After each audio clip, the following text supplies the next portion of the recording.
Hi everybody, it's Nicole Bray here from wholeheartedart.ca.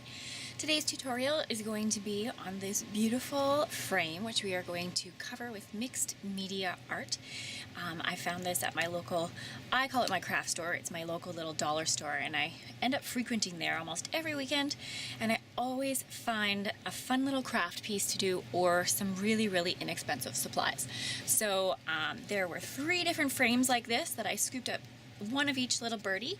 There were 3 different kinds. So I did one earlier this week with this little birdie shape. It says "You are free to believe," and I covered this with mixed media stuff. So we're going to do a similar one of this today, but with some different paper choices.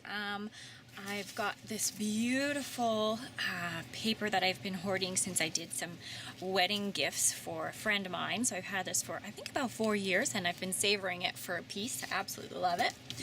And this little sheet music.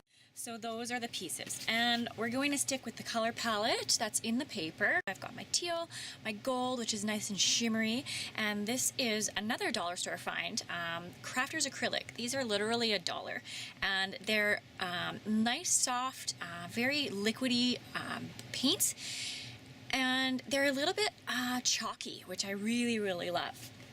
So I've also got some glitter, just in case the mood strikes, because that always adds a little bit of pizzazz. I enjoy that.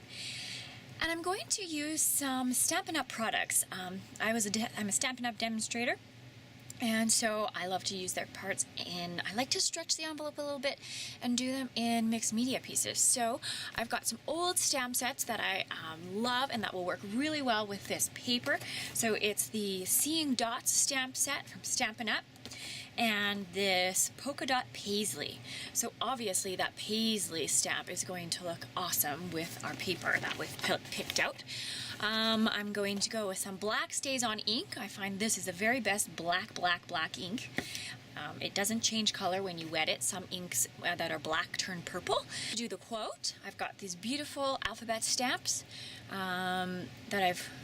These I find at Michael's. They're always in the $1.50 bin. I've got about 9 different sets of these tiny little stamps. They're just perfect for doing the sizing that I love to do. So I'm gonna get started, and I hope that you enjoy.